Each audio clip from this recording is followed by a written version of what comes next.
നിങ്ങളുടെ favourite shows ഇനി ഒരിക്കലും മിസ്സാവില്ല. ഇപ്പോൾ C5 കാണും നിങ്ങളുടെ ഫേവറേറ്റ് ഷോ തികച്ചും സൗജന്യമായി. എല്ലാവരുടെ മുന്നിലും അപഹാസ്യാവുന്നുണ്ടെന്ന് ചേച്ചി. ഇനി എത്ര നാള് കൂടി ഇങ്ങനെ അവരുടെ കളിപ്പാവിയായി നിൽക്കാനാ ചേച്ചിയുടെ ഉദ്ദേശം? നീ കുറെ നേരം അയല്ലോ നിന്ന് പ്രസംഗിക്കുന്നു. ഇപ്പൊ എന്താ നിന്റെ പ്രശ്നം? അത് പറ. നാളെ കഴിഞ്ഞ മറ്റന്നാള് ആ മാഷും കമലേക്ക് ഇങ്ങോട്ട് വലിഞ്ഞു കയറി വരും. എല്ലാരും കൂടി ഒത്തുചേരുന്നതാ എന്റെ പ്രശ്നം. ചേച്ചിക്ക് അതിൽ എന്തെങ്കിലും ചെയ്യാൻ പറ്റുമോ? പറ്റും. പറ്റുമെന്നേ. ദയാനന്ദ മാഷും കമലടത്തെയൊക്കെ ഇവിടെ വരുന്നത് എനിക്കും ഇഷ്ടമല്ലാത്ത കാര്യം തന്നെയാ. ഇത്തവണത്തേക്കും കൂടെ അവര് വരട്ടെ. അതെന്താ ഇത്തവണത്തേക്ക് കൂടി? അതിനു മുൻപേ നമുക്കൊന്നും ചെയ്യാൻ പറ്റില്ലേ? ചെയ്യാൻ പറ്റിയാലും ഞാൻ ഒന്നും ചെയ്യാൻ പോകുന്നില്ല. അവരെല്ലാം ഒരുമിച്ച് നന്ദന്റെ പിറന്നാൾ ആഘോഷിക്കട്ടെ. പിന്നെ ഈ കൂടിച്ചേരലിനൊരു പ്രത്യേകതയുള്ളത് ഇവിടെ വരുന്നവരാരും തിരിച്ചു പോവില്ല എന്നുള്ളതാ. ആ കൊള്ളാം. ഇനി ആ മാഷിനെയും കമലയും മകൻ അനൂപിനെയൊക്കെ ഇവിടെ കയറ്റി താമസിപ്പിക്കാനാണോ ചേച്ചി ഉദ്ദേശിക്കുന്നത്? ഇപ്പൊ ഇവിടെ ഉള്ളതിനെ കൊണ്ട് തന്നെ പോർതി മുട്ടിയിരിക്കുക. നമ്മളല്ല 9 ലക്ഷം രൂപ കൊടുത്തതെന്ന് അറിഞ്ഞ് എന്തിനു തയ്യാറായി നിൽക്കുക മീര?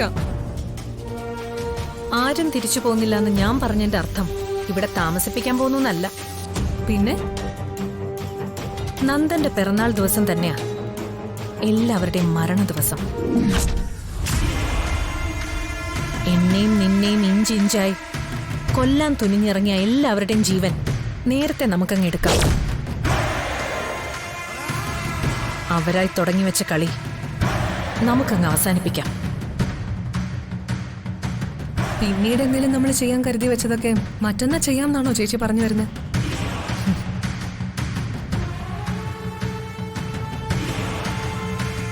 അതെ, മറ്റന്നാൾ തന്നെയാണ് അവന്തികയുടെ കാത്തിരിപ്പ് അവസാനിക്കുന്ന ദിവസം.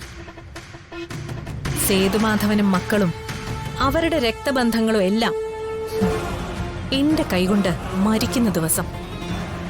ഉടലിൽ നിന്ന് ജീവൻ പോയ ശേഷം ചലനമറ്റ് കിടക്കുന്ന എല്ലാവരെയും നോക്കി ഈ നെല്ലിശ്ശേരി വീട് കുലുങ്ങുമാറി എനിക്കൊന്ന് ആർത്ത് പൊട്ടിച്ചിരിക്കണം.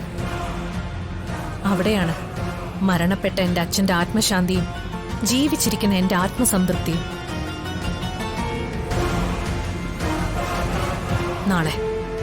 നാളെ ഒരു ദിവസം, ഒരേ ഒരു ദിവസം കൂടി മാത്രം ആയുസുള്ള ഇവിടെയുള്ളവരെ നമ്മളെ കൊണ്ട് സന്തോഷിപ്പിക്കാനാവുന്ന വിധത്തിലൊക്കെ സന്തോഷിപ്പിക്കണം. ചേച്ചി, നമ്മൾ രണ്ടുപേരെ കൊണ്ട് ഇത്രയും പേരെ എന്ത് ചെയ്യാൻ പറ്റും?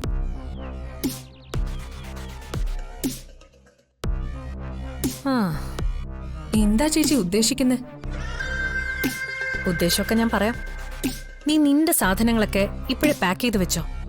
പാക്ക് ചെയ്യാനോ? ഞാനിവിടെ പോവാൻ? നീ മാത്രമല്ല പോകുന്നത്, നമ്മൾ രണ്ടുപേരും കൂടെയാ.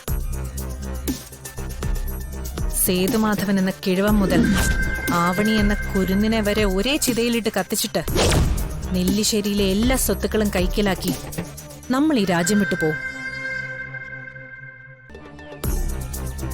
നല്ലതൊന്നും തരാത്ത ഈ നശിച്ച നാടിനെ ഉപേക്ഷിച്ച് നമുക്ക് മറ്റൊരു നാട്ടിൽ പോയി സുഖമായിട്ട് ജീവിക്കാം. അതിനുശേഷം ഞാനും നീയൊക്കെ ശരിക്കും ജീവിക്കാൻ പോന്നേ.